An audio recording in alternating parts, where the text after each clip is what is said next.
Aaron Villena may kasamang lalaki sa kanyang bakasyon sa Europe.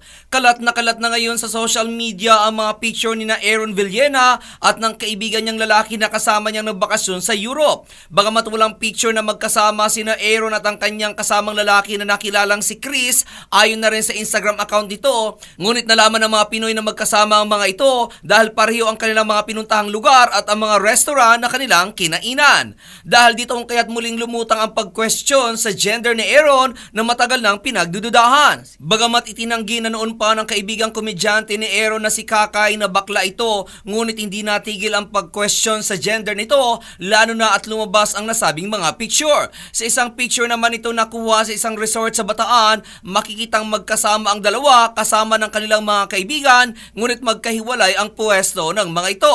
May komento naman sa isang picture na nagsasabing isang bisexual ang kasakasama ni Aaron dahil madalas daw ito sa O-Bar, isa umanong bar na pinupuntahan ng mga silahis at bading.